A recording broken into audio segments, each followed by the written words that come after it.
The envelopes are not supposed to be fed to the lion, nothing in it. So you gotta put a little something in there. And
all the lions will now make way for the...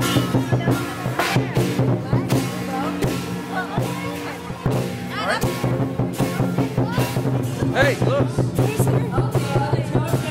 Look, you get a Chinese dollar. Where are you going? I could do a battery. We're performing Wonderful Dragons here today. We'd like to actually introduce our guests, our judges here for the lantern traditional dress. So if we can ask maybe our lions to... We have... Alright, so introducing our two judges. Ginger Lily Low. Well, Lily Low is the for 140 families who have adopted children from China. Susan is committed to the mission of FCC, which is for a love and appreciation of Chinese culture in their children. Susan and her husband are parents of two wonderful daughters who were born in China. So welcome them. Thank you very much. Thank you, everyone. Gong Si Fat Chai. A happy Year of the Ox, coming out to help us celebrate Chinese New Year. Wasn't that a great parade? Thank you to the lion dancers and to these wonderful children who worked very hard to create lanterns. They did a great job, and they helped add to our festivities. So let's give them all a big hand. Kids, hold up your lantern. We have some beautiful lanterns, and it was really hard to just a few because I think they were all really, really good. But it is a contest, so we did have to pick a few of the ones that maybe a little extra special, but really they were all great. Okay, first we have Leah Bernstein. So if Leah could come forward and hold up your lantern, and everybody give Leah a big hand. Hold up your lantern, Leah. Our next winner, Frankie Jesse Palai Effort. More winner, and that was Nicole Haven. If you notice, Nicole fashioned an ox out of construction paper for her lantern. So I thought that were winners. The difficult task of choosing the best costume.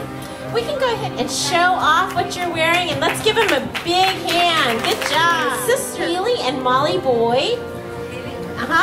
They're wearing this beautiful pink brocade. I don't know if you can see it in the back. Lovely colors, and both costumes are also filled up, which is very nice, especially for this time of year. Congratulations to you both, and we have a bag for you later. Your sister too, who's Kaylee, just to kind of share what they're looking.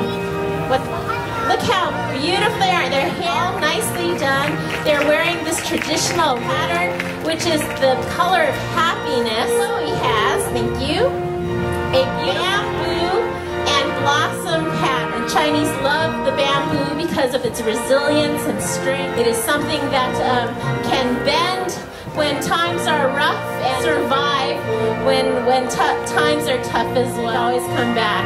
So what a wonderful costume that is. And then our last winner, actually Nicole Haven. And Nicole is wearing a cheongsam. So this beautiful dress you can turn around. She also has bamboo and blossoms on a dress and brocade. And she also has this beautiful like phoenix pattern that's woven into. Of course, red and gold are very, very special for things. So it's very, very sacred. So we're really excited today. Here is one of the watercolors, what they look like this year. Kent Brisby, who's the writer and director, for the Asian Story Theater. It's going to be very different from you probably won't be able to see here. Will join us. 18th, we'll have shows at the Lysing Lily. That's cool. Yesu Ani. Yesu Ani. Jesus loves you. Here, you can have a thank you. It's like one of those described in biblical times for such a time as this. We're in a difficult time, but you know what Pastor Warren is saying?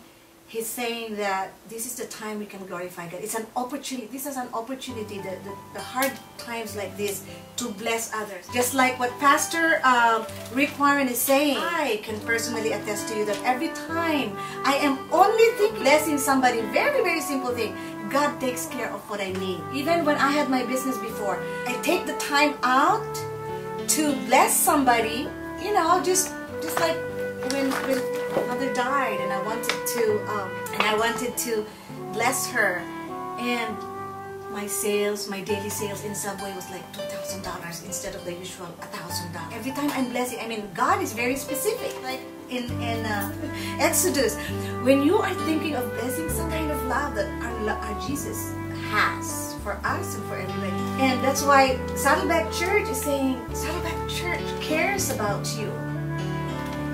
What a time for us to glorify God. America is in need. I mean, I think God is just making this because Americans are so spoiled brats. They don't know poverty here like we do in the Philippines. Jesus, what did Jesus say? Foxes have holes. And when Jesus came here, He came without a house. And we're also worried about 500,000, especially in California, $500,000 homes, you know. But can we really think of putting something in this bag and feeding somebody? I don't know how your economic situation, if this is a very poor country like my country, a developing country, would you consider your it's among the poor country? I know that my country is considered a third world country. How about spiritually? Would you consider it a third world country as well right now?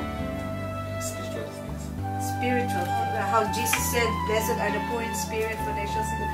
I think that even if we were poor economically by world standards, I think that the Philippines is rich in spirit, as evidenced by the People's Revolution, when they overpowered the spiritual things that overpowered, no violence, So it's like, really, to me, it was God. He orchestrated these different kinds of religion as long as they believe in Jesus Christ. They went there, walked, and overpowered a 20-year regime in a peaceful revolution. Would you consider Rwanda to be rich in spirit? It's really a fertile soil for you to be a church, for Saddleback, America to be involved in. Would you consider it to be ready for spiritual things, hungry for spiritual things, for the things of God? Yeah, it is.